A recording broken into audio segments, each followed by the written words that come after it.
mucho. Es una película que cuenta precisamente esto, la necesidad de Clegar, ¿no? Son dos personas que viven en una ciudad obrera de Barcelona, Vale. en pleno últimos años del franquismo, una realidad súper gris.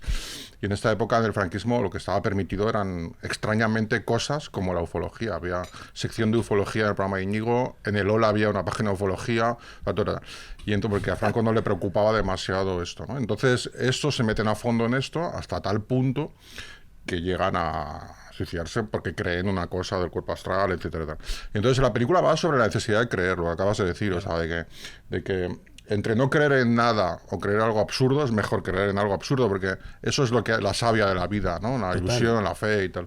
Total. Ahora volvemos sobre esto, pero me parece entrar desde lo cotidiano y luego vamos hacia lo extraordinario. Me dices que tú vives en Mallorca, vives en el campo. Sí. Vale. En un pueblo. En un pueblo. Sí, bueno, sí. No sé si el término del campo te ha chirriado. No, es que hay diferencia entre vivir en el centro urbano, Claro. en un pueblo, o vivir en una casa aislada en el campo, cosa que no haría nunca. Vale. O sea, Pero vive en un pueblecito. Vale. Sí. Ok. Y entonces ahora estás en Madrid como parte de la promoción de La Mancha sobre Titán. Sí. Y también con, me has dicho, final de Cuéntame. Sí. ¿Estás ahora grabando? ¿Estás ahora dirigiendo? No, estamos preparando lo que va a ser la temporada final de Cuéntame, que son una temporada de 7 episodios, en que me ha tocado pues el barrón y el honor al mismo tiempo de acabar una serie de 23 años, ¿no? Claro. O sea, y estamos ahí haciendo algo muy bonito. Hemos propuesto una idea bastante potente para el final de tal, y estamos ahí pues ahora en fase de preparación ya. Se rodará este verano. Vale, ¿cómo entras en Cuéntame? Me acabas de decir por accidente. Pues un poco por accidente. Al productor de Cuéntame le había gustado mucho una peli mía, una peli que se llama El Gran Vázquez, una con Santiago Segura, que es la biografía de un mítico dibujante de Bruguera de los años 70. Sí. Y le había gustado mucho la peli. Entonces estaba yo acabando El Bosque, que era la peli que hice después, y me llamó para hacer un capítulo. Entonces de repente, hostia, el mainstream me daba mucho miedo, ¿no? Le dije, bueno, lo voy a hacer, pero lo voy a hacer como yo crea que tengo que hacerlo, ¿no? Entonces hice un capítulo realmente muy atípico, que parecía una película finlandesa, vaya, o sea, quité la mitad de los diálogos, era música, fotografía oscura, o sea, era para decir, bueno, lo pondré en IMDb y tal. Y funcionó muy bien, muy bien, renové un poco, yo creo que me siento responsable de haber renovado bastante en aquel momento la serie, y a mí, me acogieron como una familia, y me aguanté, he estado como 12 temporadas, ¿no? O sea, que bien.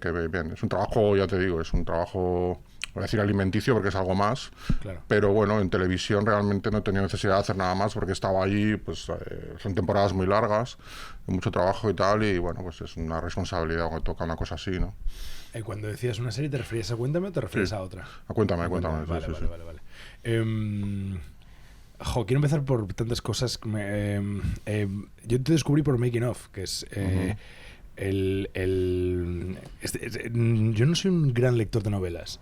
Esto igual es una cosa que has oído y probablemente estés hasta la polla de oír, porque hay mucha gente que dice esto y yo estoy entre ellas, y cuando yo se lo digo a otros me parecen todos unos gilipollas, pero en mi caso es que me cuesta sentirme identificado en las novelas con normalmente lo que se cuenta, ¿no? No leo mucho, no soy un gran lector, siempre lo digo, o sea, leo una media de 7 al año, 8, quiero decir que no es... Entonces, mi esfuerzo, de pronto, a veces me he esforzado en leer una novela y me he quedado a la mitad y he dicho, joder, qué mierda, ¿no? Esto no me pasa con un ensayo, no me pasa sobre un tema que me guste. Pero con Making Of, me encantó, es de las últimas novelas que he leído y que me han vuelto loco. Y te quiero preguntar por Atolladero al principio y te quiero... y vamos a empezar por ahí. Atolladero. ¿Cómo lías a Iggy Pop para que sea el malo de Atolladero? Escribí este libro porque estaba harto de que me hicieran esta pregunta. Realmente. Bien. No. Bien. No. Tiene todo el sentido del mundo. Te lo voy a contar. O sea, Mira, yo hice una primera película con 25 años, porque era una cosa que se llama Nuevo Cine Español, éramos como 4 directores, porque no existía, ¿vale? Vale. Entonces queríamos renovar un poco los contenidos del cine español, que era un poco aburrido, etcétera, para nosotros, y nos lanzamos sin tener ni puñetera idea a hacer películas ultra locas, como por ejemplo yo una adaptación de un cómic que estaba haciendo Makoki entonces. Sí. Una película de ciencia ficción, un western de ciencia ficción rodado en Navarra, ¿no? O sea, eso es tal. O sea, una locura, sin saber mucho del oficio, etcétera, ¿no? Y bueno, yo es que entonces era una persona que no se parece nada a lo que soy ahora, era muy valiente y todo me parecía posible. De hecho, la peli, cuando me preguntan por ella, cuando la ponen en la tele, ahora está a punto de reeditarse, va por el camino de reeditarse. Creo que es una película que refleja el espíritu de los jóvenes de los 90, entonces, sobre todo los que éramos de clase obrera y tal, que de repente empezamos a pensar que podíamos, o sea, que podíamos hacerlo, que podíamos realmente hacer una peli, hacer tal, y ese espíritu está en la peli. Todo es posible, ¿no? Hacer de repente tiroteo, ciencia ficción, tal. Todos esos equipos que empezaron con estas películas, luego pues ahora están en Hollywood y tal, pero entonces no tenía nadie ni idea de nada, o sea, eran películas normalmente muy accidentadas. Esta película pasó de todo, es una película que bate todos los récords de desgracias del cine español. O sea, se muere prácticamente en mis brazos uno de mis mejores amigos, uno de los protagonistas de la película durante el rodaje. Llueve infernalmente durante 2 meses diariamente en el desierto, la financiación no llega, en mitad de la película se para. Bueno, era todo un compendio de desgracias que hicieron que yo estuve hundido en la miseria, voy a decir casi psiquiátrica, durante 8 años. Joder. O sea, porque realmente fue para un chaval de 25 años. O sea, yo empecé a rodar el primer día de rodaje, tenía 25 años, una experiencia traumática, ¿no? O sea, yo pensaba que el cine era una cosa como más romántica y me enfrenté con la peor versión. A pesar de todo, levanté la peli, la logré acabar. Y pasaron muchos años, yo no quería hablar de la película, o sea, me daba mucho yuyu. Afortunadamente me rescató Pedro Costa, un productor que le había gustado mucho al cabo de 8 años, y me dijo, vamos a hacer otra película. Y hice Platillos Antes, que es una segunda película en la que no pasó nada, no murió nadie, no. O sea, pero yo cada día en el rodaje estaba aterrorizado, o sea, que miraba y cuando alguien tosía decía, ¿estás bien? Y tal, era como... Y entonces cuando acabó la peli vi que la había acabado. O sea, que tal, entonces me reconcilié con el oficio y hasta ahora, ¿no? Que he rodado mucho y tal, me ha ido bien. Pero ¿por qué escribí Making of? Escribí Making of, si lo hubiera escrito en esos 8 años, hubiera sido una especie de vomitona psiquiátrica de alguien que tal. Yo un día maravilloso, esos que te regala la vida, empecé a reírme de todo aquello, ¿no? Empecé a decir, joder, tío, qué locos estábamos, qué chaladura aquello, lo otro y tal, y empecé a reírme. Entonces me fui al hotel de Tudela donde tal y a provocarme los recuerdos y me vino todo y desde esa risa de mí mismo y de lo que generamos y tal, acabé haciendo un libro muy divertido sobre la tragedia, ¿no? Que es sobre todo sobre lo, como decía Fernán Gómez, sobre lo paupérrimo del cine español, ¿no? Que era como que creemos que estamos en Hollywood, pero que realmente a veces pasamos muchas estrecheces. Y ese libro lo escribí desde esa sensación de alegría, es decir, o sea, me he liberado por fin de este recuerdo y voy a compartir esta alegría de que lo he superado con el lector, ¿no? Maravilla. ¿Te puedes creer que cuando yo leí Making of... ¿Making of de qué año es? ¿Cuándo lo escribes? ¿Cuándo se publica? Ostras, pues lo tengo, 2000 y no me acuerdo. No, bueno, pero quiero decir que Making of aparece en un momento de tu vida en el que tú tienes una carrera. Es decir, sí, tú estás sí, exacto. Sí, yo ya había hecho más pelis. Cuando yo leo Making of, la idea que yo tengo tras leer el libro, la idea es de, hay una persona en España que ha hecho un western loquísimo y ahora está encerrada en su casa y ha hecho este libro para contar esto. O sea, ¿quién es este genio? Luego ya de pronto te descubro como espectador. Y ya todo me encaja mucho mejor, pero es tan convincente, es tan apabullante el relato, incluso aunque lo ficciones un poquito, que no lo ficcionas mucho hasta donde yo tengo entendido, hasta donde yo lo siento, pero aunque cambies los nombres, cambies... Muy poco, ¿verdad? Realmente solo cambio los nombres, pero el 99%... Es tal cual. Tal cual, vale. Absolutamente. Pues, aunque parezca increíble. No. Y parece increíble, pero es divertidísimo. Déjame preguntarte de nuevo por lo de Hip Hop. ¿Cómo surgió lo de Hip Hop? Iba por las Ramblas, ya con el guión acabado, lo estaban traduciendo. No, perdón, todavía no. Y vi el cartel del último disco entonces de Iggy, en el año 95, de American Caesar, y pensé, hostia, este es el personaje perfecto, ¿no? Entonces... conseguí el contacto del representante a través de un músico y le mandamos, me encerré a una inglesa que estaba por Barcelona con un amigo que era controlador aéreo, a que tradujeran el guión en 5 días. Yo les pagaba de comer y cenar y lo acabaron siendo pareja, por cierto, luego. Y se lo mandé al representante, Art Collins se llamaba, un tío mítico de Nueva York, del rock de Nueva York, y recibí un fax al cabo de un mes que decía, a Iggy le ha encantado y va para allá, sin hablar de dinero ni nada. Wow. Sí, y entonces me impresionó mucho porque, bueno, me acuerdo cuando apareció el tío y tal, y fue como un apoyo brutal en la peli, porque yo era un hombre que venía de otra peli traumática, porque él venía del Cuervo, en la que se había suicidado en el rodaje involuntariamente el hijo de Brandon Lee. Sí. Y claro, después de la mía ya pensó que esto del cine es una cosa de majaras, absolutamente. A pesar de que en la biografía me pone muy bien, porque me admira mucho, y eso se lo he valorado siempre, cómo yo siendo tan joven me enfrenté a acabar la película y todo esto, y el respeto con el que hablamos y todo, o sea, que es un tío muy grande. O sea, ¿Has vuelto a tener contacto con él después de la...? Sí, lo vi una vez bueno, luego fui de gira con él en un año después. Qué guay. Y luego una vez sí lo vi también, que vino a España y tal.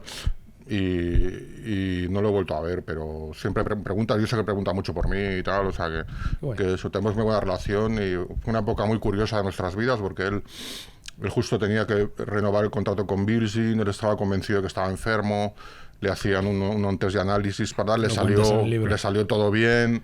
Y el tío que era como un renacimiento de él que ha llegado hasta nuestros días, porque sigue en activo y tal. Sí, pero fue una energía brutal en la que aportó a la peli y bueno, para un chaval de 25 años que era yo, fue como legendario hacerlo con él. Sí. Oye, háblame de una cosa. Hay un tema del que quería hablar contigo.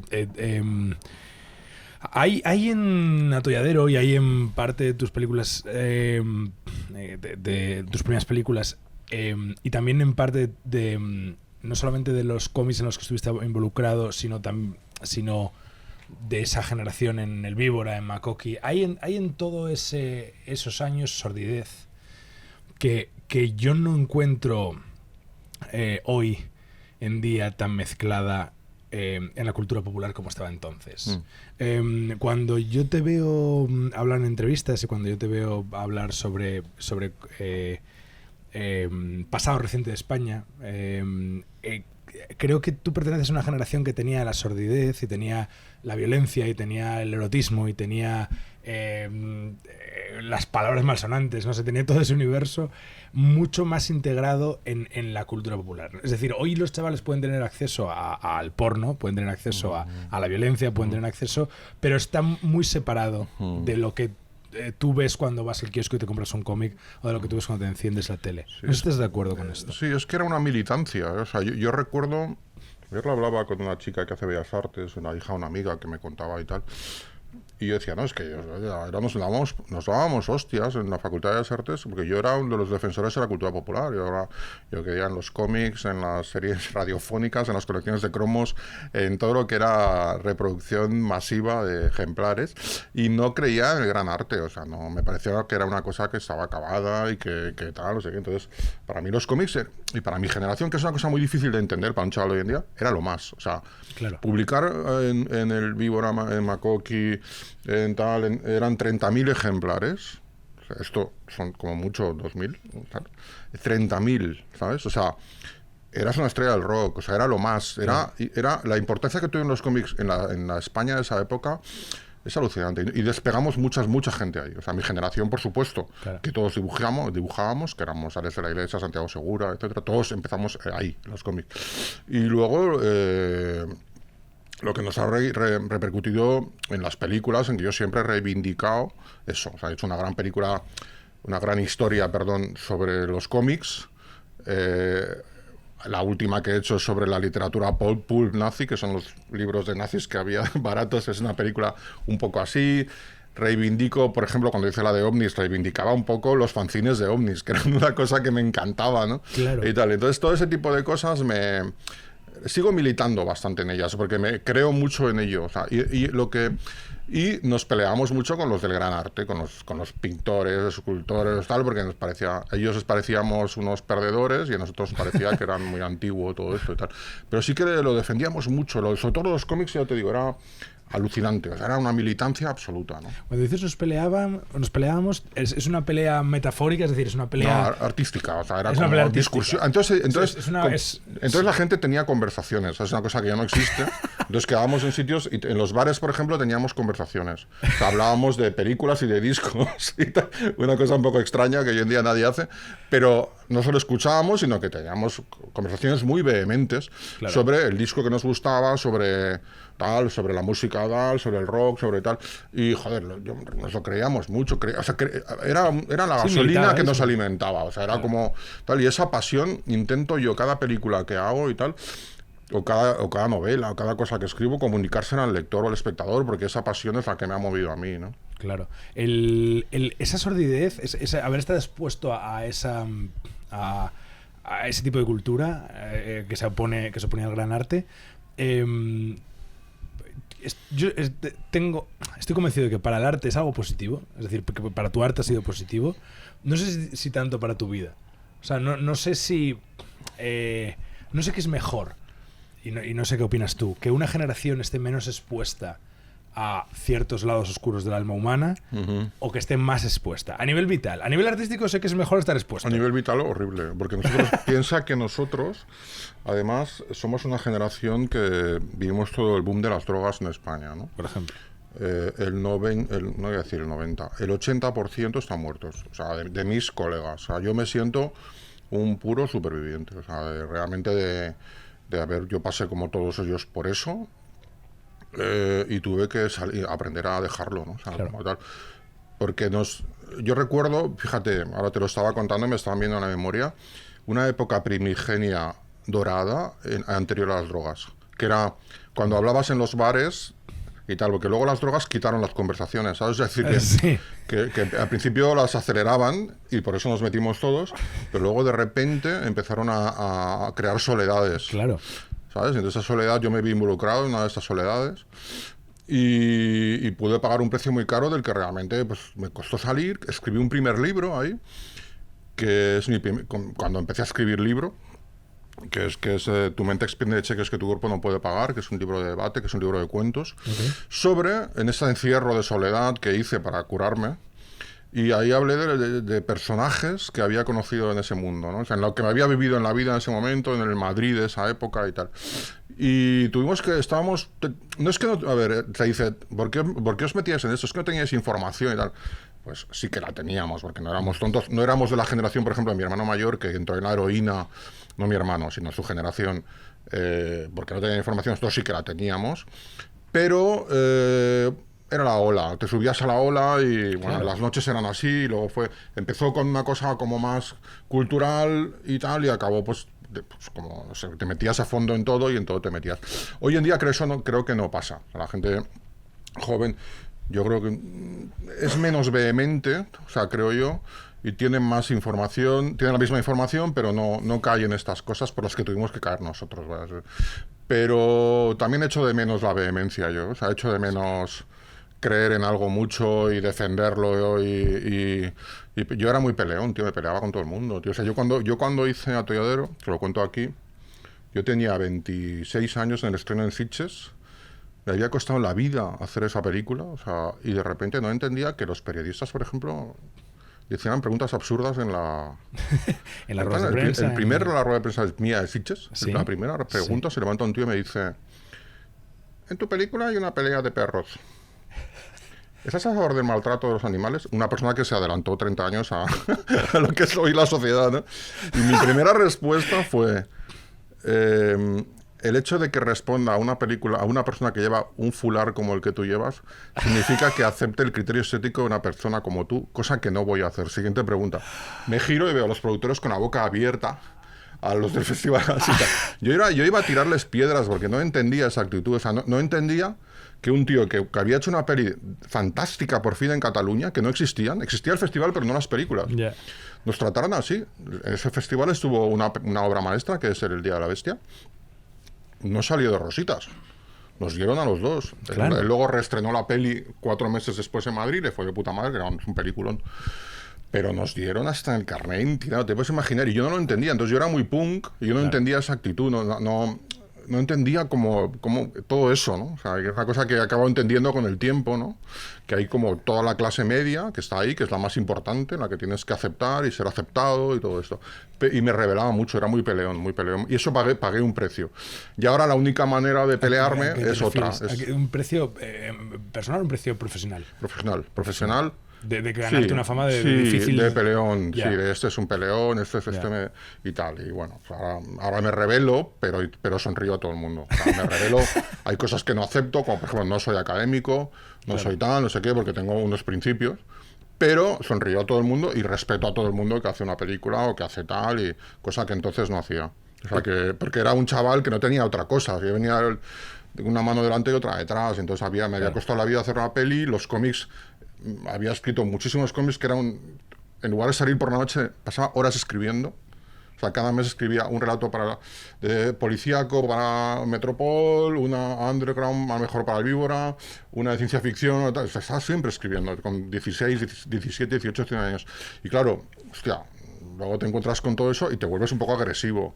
Y luego las drogas y todo eso. Entonces, salir de todo ese entorno y convertirme en una persona más sociable me costó, o sea, lo reconozco. Bueno, espérate, me has dicho muchas cosas de las que tengo muchísima curiosidad ahora mismo. ¿Qué tienes en contra de la academia? No voy a entrar ahí, siguiente pregunta. Vale. No, te lo digo el hecho de que una persona como tú... con esa puta camisa. No hace falta. No, tiene sentido. Es que no siempre hay cosas... No sé, por lo mismo que no soy de alguna otra asociación, o sea, que no estoy de acuerdo para lo que sirven y lo que hace, pero lo respeto muchísimo. O sea, que sé que yo soy académico. Mis amigos son académicos y todos son académicos, pero yo soy... Eso que queda del joven punk solo queda en esas cosas. O sea, quiero decir que son lo que me permite seguir creyéndome, ¿no? Vale. Y me rebelo contra esas cosas mucho y pago un precio. Pero... es lo que me reconozco en el espejo todavía, ¿sabes? Es decir, porque en otras cosas, por ejemplo, cuando trabajo en televisión y tal, pues, tienes que ser una persona con mucha mano izquierda, o sea, yo trabajo con actores de todo tipo, con productores, con gente buena, con gente mala, con gente tal, y me entiendo muy bien y tal, o sea que no... Es curioso porque hay muchas veces, hay dos tipos de vida a veces. Hay la vida que de joven es más punk, y luego se calma, y luego también hay la vida del que de joven pasa por más aros y luego de mayor dice a la mierda. Esa es la peor. Sí, ¿no? Esa es la peor porque es la más agresiva, es la de porque no tienes el hígado ni los riñones que con 20 años lo aguantabas todo. Mira, hace poco comí con un grandísimo dibujante de cómics, creo que uno de los 3 mejores de la historia de España, que es Max, claro. y tal. Y me dice, me impresionó mucho porque me dice, te tengo que hacer una pregunta. Digo, ¿tú crees que si yo hubiera podido ser director de cine? ¿Sabes? Una cosa que te dice un tío que dedicó su vida a hacer cómics magistrales, ¿no?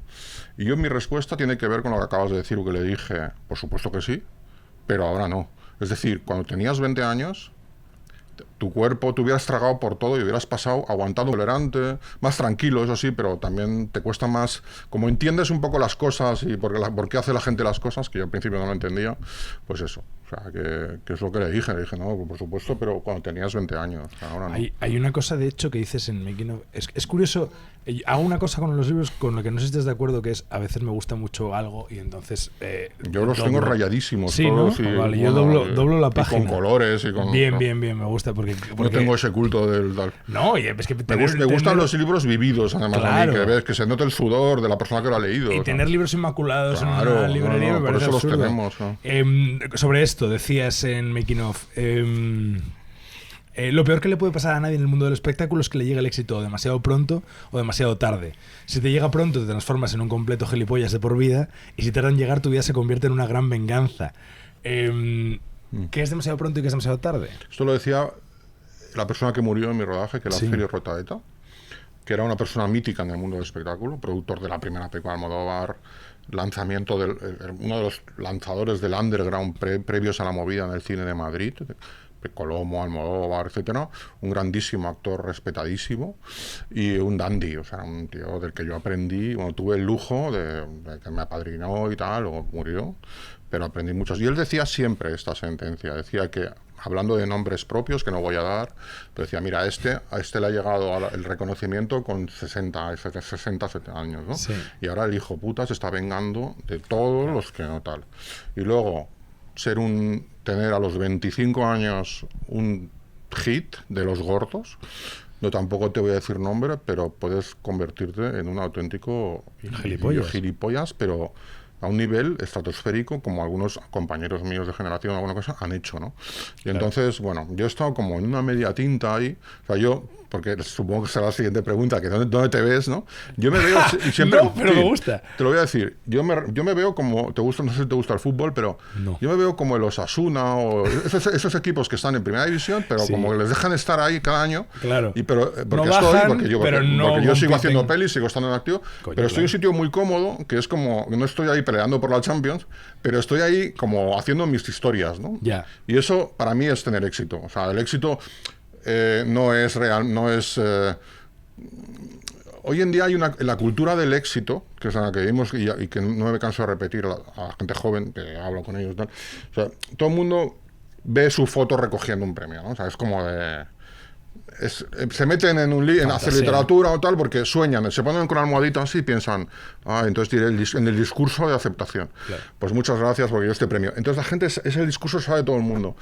Y entonces, claro, se olvidan de qué historia quiero contar, qué autor me gusta mucho y quiero copiar, que es lo que un poco hacíamos nosotros.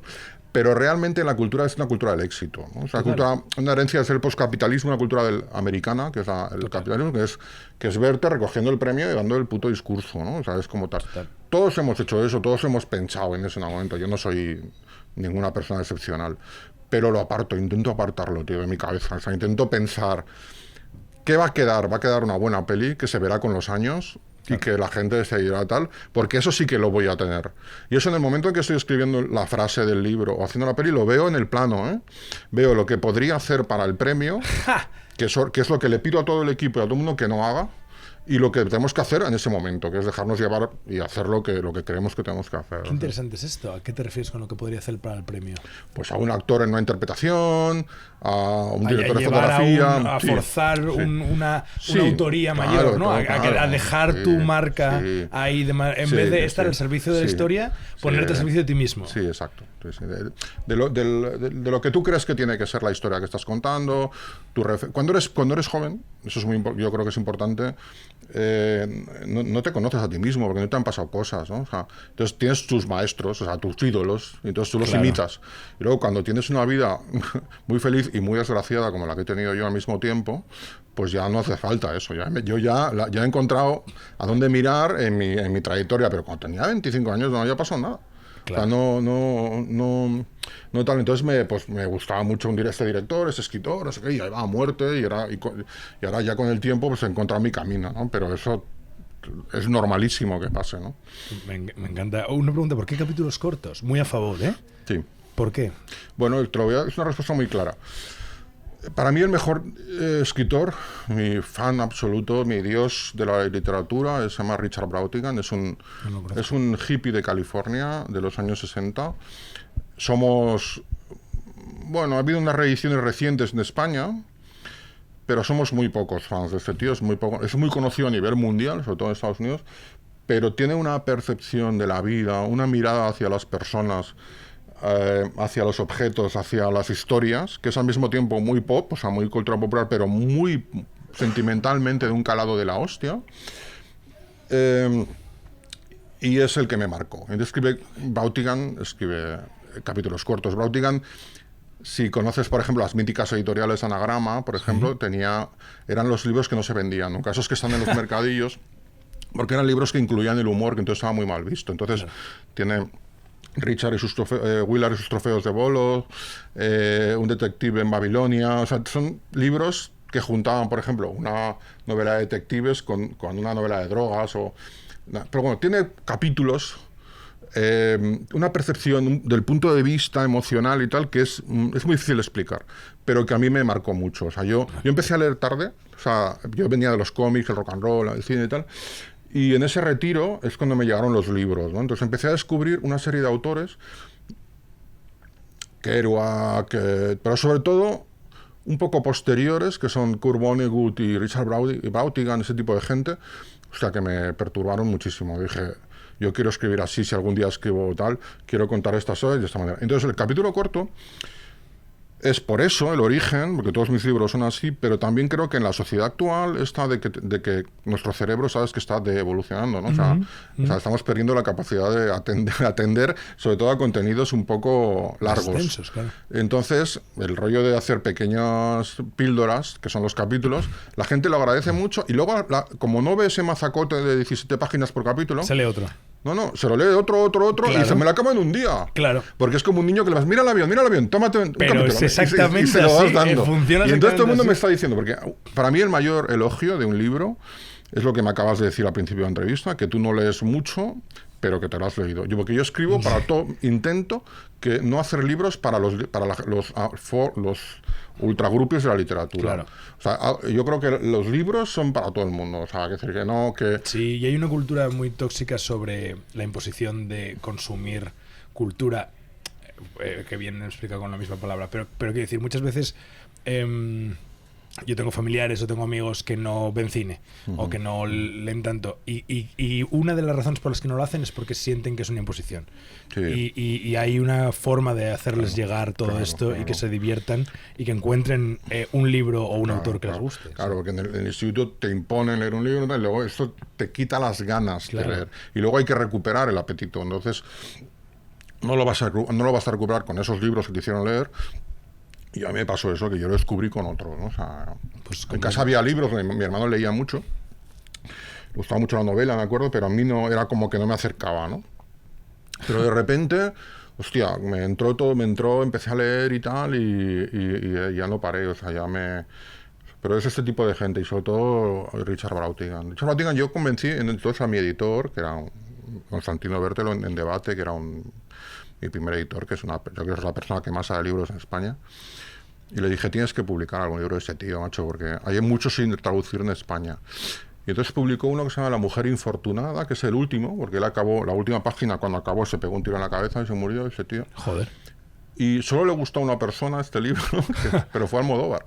Le gustó mucho y escribió una crítica en El País y tal, y luego fue bien. O sea, que es un libro muy especial, ¿eh? O sea, es que yo te aconsejo que te los busques porque te vas a reír mucho, ¿no? Qué bueno. Pero luego, por ejemplo, es que me ha pasado igual, porque siempre, por ejemplo, cuando entré en esta novela es de Mondadori. Sí. El primer día, era ya fallecido su editor, con la editora, con la responsable del sello, me llevan a un despacho y me dicen, dinos por favor, Óscar, ¿cuál es tu título favorito de nuestra colección? Con una colección, tío, que estaban mejores de la literatura europea, era una colección de literatura Mondadori muy prestigiosa, ¿no? Y para mí era un honor estar ahí. Y dije, hostia, pues George Saunders, ¿no? Guerra Civilandia en ruinas. Se miran... bajan la cabeza y dicen, es nuestro libro menos vendido con mucha diferencia. Y yo dije, hostia puta, pues este libro, que te lo aconsejo, que es de llorar de risa, es una novela corta sobre un parque temático de la Guerra Civil en Estados Unidos en que todo se cae porque está viejo y son los que lo mantienen. O sea, es como la vida. Qué guay. Entonces George Saunders, años después, ganó 2 premios súper importantes de Estados Unidos y ahora es uno de los top. Vale. Pero entonces solo me gustaba a mí. Y era como de tal. ¿Por qué? Porque el humor, que es una cosa que en mis libros intento que esté presente siempre, para mí es importante. Y eso es la mayor manifestación para mí de inteligencia que hay en cualquier obra, que es el humor. Que es lo más difícil, tú lo sabes bien. O sea, que es para mí lo más difícil. O sea, en todo el humor es lo más difícil. Y intento currármelo para que la gente pase un rato divertido, ¿no? Y luego otro de no divertido, pero tiene que haber un poco eso, ¿no? No, lo hay totalmente. Y además, en tu caso, cuando usas el humor, va acompañado de un análisis. No sé si estarás de acuerdo con esto, pero siempre que haces...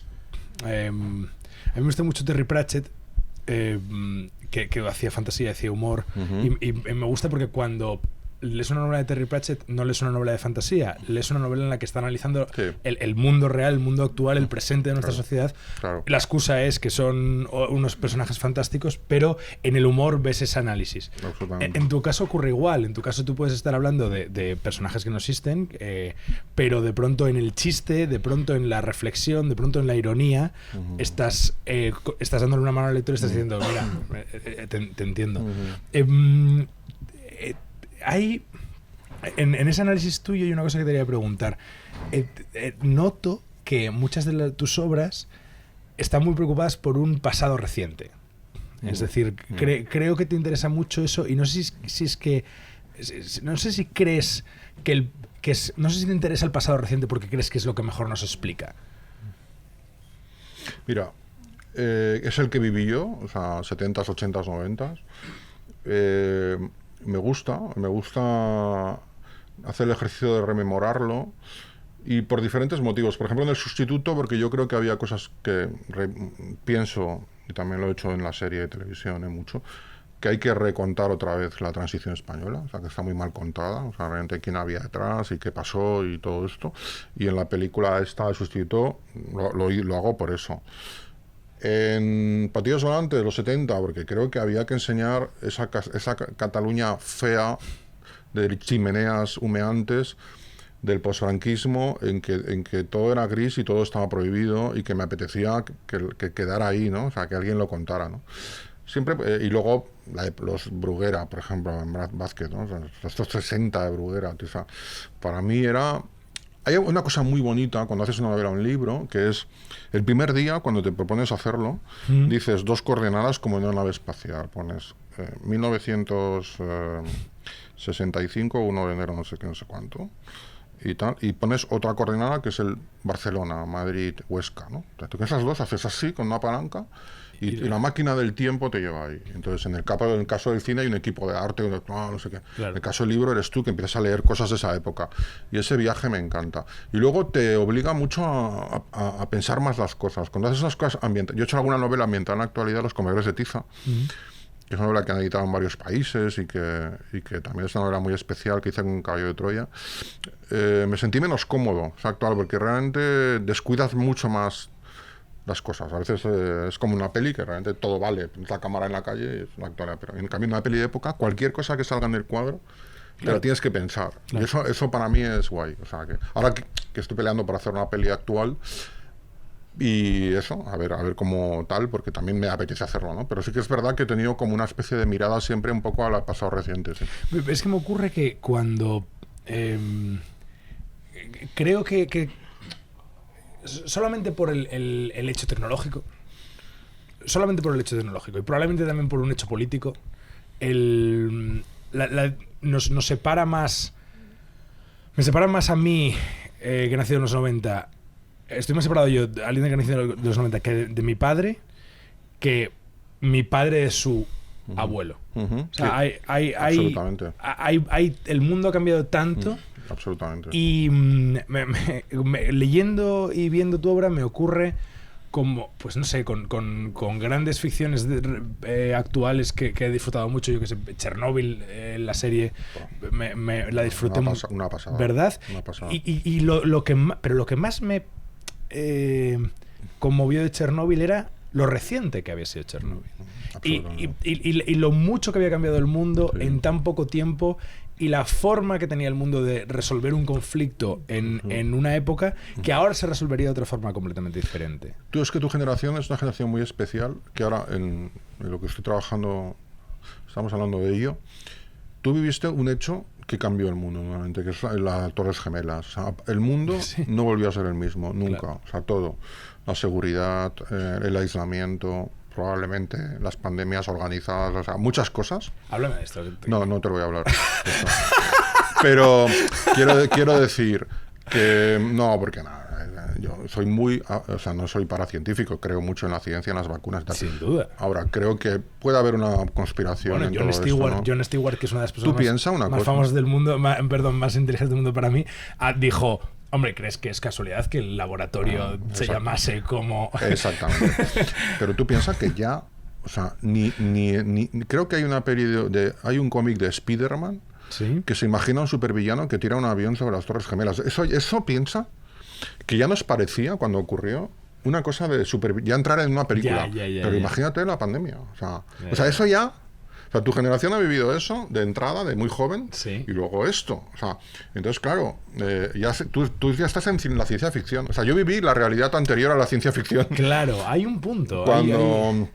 cuando no sé, existía otro tipo de vida, ¿no? Era otro mundo. Sí, sí, sí, sí. Pero yo tengo la certeza de que el mundo cambió a una cosa que, para mí, una de las mejores películas de ficción, la mejor es Blade Runner, ¿no? Entonces, una de las 3 grandes películas de ficción de la historia es Blade Runner. Y ese mundo se parece mucho, o sea, ese mundo de aislamiento y tal, empezó a existir en las Torres Gemelas. Tú tenías, ¿cuándo tenías ahí? ¿En 2001? Yo soy 92, 9 años. 9 añitos, pues Claro. ahí, ¿tú eso lo viste con tus ojos? Claro, yo nací, yo soy de 67, a los 2 años, el hombre no había llegado a la luna todavía, llegó cuando yo tenía 2 años. Claro. O sea, es como, y luego vi una época, la gente, pues, las conversaciones, la gente que salía en la tele era interesante, o sea, era... No, o sea, eran escritores. la gente hablaba, le preguntaban cosas y decía cosas, y no era Claro, toda una había pandilla debates. no era una pandilla de payasos que están todo el día exteriorizando cosas que no saben y Total, tal. como persona Y que tal, sale y- en la tele estoy claro, completamente de acuerdo con Sí, eso. entonces, claro, era un mundo muy diferente, tío. Los cómics, los libros eran una cosa apasionante. Incluso, bueno, pues eso. O sea, era como un mundo muy diferente, ¿no? O sea, había cosas que eran peores, efectivamente, pero a mí me gustaban más. O sea, es como que... Es curioso porque también en tus personajes pasa en La Mancha sobre Titán. Hay un... Tengo dudas de lo que estás haciendo. Dime, no. Esta cosa que hago siempre con este libro, pero dime. Vale. Dime. Hay siempre un... o suele haber, o a veces hay, un personaje que es heredero de esa época, que a ti te gustaba más, Sí. pero a la que el presente Sí. le ha superado. Exacto. O sea, a la que el presente Sí. ha dicho, ya Es está, como- es como mi un- curva, ya está, estoy es como, aquí abajo. Es un dinosaurio extinguido. Eso Sí, es, sí, eso es. Sí, Vale, sí. Eso siempre lo hago. me encanta. Es que cuando hice ese libro, yo hay dos cosas que Espera, voy a odio. describir lo que has hecho. Has cogido la portada de Making of en la que sale Un señor con sandalias. y has tapado el Las agujero de los sandalias, pies. sí. Es que tengo solo 2 manías, bueno, personales realmente importantes, que son los huesos de aceituna, eso no lo soporto, y otra las sandalias, o sea, no soporto las sandalias. Y entonces mi mejor novela, de repente la portada sale un tío con sandalias. Pero ¿cómo no, entonces- ¿cómo no estuviste ahí al toque Estuve. Es que es la segunda que tumbé, o sea, tumbé 2 ya, y ya no, y ya no tenía tumbar? valor moral para tumbar esa tercera. O sea, porque- además, por pero una de cosa tan repente concreta dije, como no me o sea, gustan las yo es que soy sandalias. muy militante en contra de las sandalias, muchísimo. O sea, es una cosa que me detesto. Yo creo que no llevan sandalias ni los romanos, o sea, porque una cosa que es muy... No le queda bien a la gente, porque todo el mundo cree que tiene los pies bonitos, pero eso no es real, nadie los tiene. Nadie los tiene. Y de repente tu libro de tu vida tiene un tío con sandalias en la portada. Y cada vez que lo veo digo, ¿me lo permites? Entonces porro los deditos. Me parece fabuloso. Sí. No sé si has llegado a todos, creo que tardarás. No, a todos no, ¿Qué pero tal? siempre que Pero veo has uno digo, hecho- déjame, por favor. Déjame que aquí Y lo entonces, corregir esto de error. Me encanta. Para que veas En que no se puede en decir. teoría, el directo. hombre de la portada es el director. ¿El anterior eres tú? No, es una ilustración de un ilustrador que les gustó. Y Vale. tal, sí. Vale. A lo que hablábamos, y vamos, ¿qué hora es? Sí, vamos acabando. Pero eso, hombres a los que un pasado reciente les trató Sí, mejor sí. y que ahora el presente les trata mal. No sé si cuánto hay ahí de darle la mano también a la idea de que el hecho de que cualquier tiempo pasado fue mejor también es una ilusión. O sea, no sé cuánto hay ahí Mira. de acabar con ese romanticismo, cuánto hay ahí de una convicción tuya. No solo hay eso, o sea, siempre hay... Es una constante que mantengo, no sé por qué, sí que lo sé, ahora te lo voy a contar, que es este señor, que es un señor que ya no se adapta al mundo y tal, y un joven que mira, o alguien joven que mira al mundo con una ilusión todavía, porque le queda toda la vida. Porque uno de los mejores libros que se han escrito nunca, por no decir el mejor, es La Isla del Tesoro. Y entonces todos empezamos siendo el grumete joven, ¿no? O sea, pero también acabamos siendo Long John Silver, Claro. ¿no? O sea, quiero decir, esa mirada es insuperable, la mirada del joven que mira al pirata y ve que hay otro mundo, que hay un mundo en que se dicen tacos, en que puedes no casarte, puedes de repente emborracharte con tus amigos, vivir en barcos y tal. Esa mirada es la literatura. O sea, Claro. por eso leemos, por eso nos enamoramos, por eso vemos películas. Y la mejor manera de envejecer es la de Long John Silver, que es como decir, hay una amargura, porque ya tu cuerpo está hecho una mierda y tal, pero sin embargo intentas ser ese viejo pirata en un mundo que ya no entiendes, un mundo en que ya no hay piratas, ¿vale? O sea, Vale. porque los piratas... Entonces, para mí, siempre, todos los ejemplares que veo de la Isla del Tesoro los compro porque creo que es el libro, ¿no? O sea, es el libro que están todos los libros, están ahí. O sea, es como... Cuenta tantas cosas ese pequeño libro, ¿sabes? Y siempre, si eso hay un pirata viejo y hay un joven que mira el mundo con ilusión. Siempre. ¿Coleccionas libros de la Isla del Tesoro? Sí, bueno, los veo, ¿no? Los compro siempre. Tengo un mogollón y los regalo, los compro. Entiendo que esto me describe a un hombre que va a mercadillos y que hace... Bueno, es lo que más me gusta del mundo. Sí, o sea, mira, ahora, por ejemplo, suelo ir a Estados Unidos de vez en cuando. Sí. Con libros o pelis, que tengo amigos ahí y seguidores. Y ahora he hecho con el sustituto una gira de 4 o 5 estados. Qué guay. Y siempre ¿Por pido festivales como... o de festivales, de Cervantes y de universidades al mismo tiempo. Vale. Y siempre pido que me lleven a mercadillos, ¿sabes? Porque es que me encantan los mercadillos, pero no de objetos caros, sino de estos de $5, de no sé qué. Y aquí también, pues que aquí ya, por ejemplo, el Rastro ya no hay nada, ¿no? Pero por ejemplo en Mallorca hay un mercado central que voy todos los domingos. O sea, porque siempre ahí te vuelcan libros viejos, porque me apasiona ver volcada en la vida de personas que a lo mejor ya no están en las casas. Esto lo cuento en La Mancha sobre Titán. Es el container, ¿no? O sea, que es un container en que ves la vida de repente ahí puesta, ¿no? Entonces eso me ha obsesionado siempre, ¿no? Bueno, yo estuve en Los Ángeles con mi novia en el Rose Bowl, que es también que es un mercadillo que hacen enorme alrededor de un estadio y tal. No tiene nada que ver, o sea, allí hay... es que claro, son un país tan... mitológico, son un país que les gusta tanto añadir narrativa a todo, que al final de pronto encuentras una camiseta que conmemora un rally de un tío que duró 2 días como propuesta al Senado, que luego fue jugador de baloncesto, y esa fricada, esa mitología aquí no existe, no somos tan fans del objeto. Efectivamente, sí. Acabo con una pregunta. Tus gorras son la hostia. Háblame de esto. Tus gorras siempre son la hostia. Estas. Siempre tienes gorras que son la hostia. Me gusta mucho la cultura hillbilly, ¿no? Y yo he llevado durante años gorras de la marca John Deere, que son de tractores. Tengo muchas. Sí. Pero ahora llevo estas que las vende un tío de Minnesota, que son como de basura blanca americana, que es lo que soy yo. Yo soy basura blanca de Hospitalet, que es parecido. Pero bueno, somos desechos blancos, ¿no? De la sociedad. Y me gusta mucho esto que las envejecen y ponen como marcas que ya no existen y tal. Y me gusta mucho la cultura esta de cazador de patos que llaman ellos. Dios, enhorabuena por las gorras, enhorabuena por las pelis, enhorabuena por los libros y muchas gracias, porque de verdad que... el viaje que ha supuesto para mí leer este libro, que de nuevo me gustó muchísimo, a conocerte, ha sido un lujo. Muchas gracias, tío. Muchas gracias. Para mí también, os agradezco mucho el cariño. Paso estamos.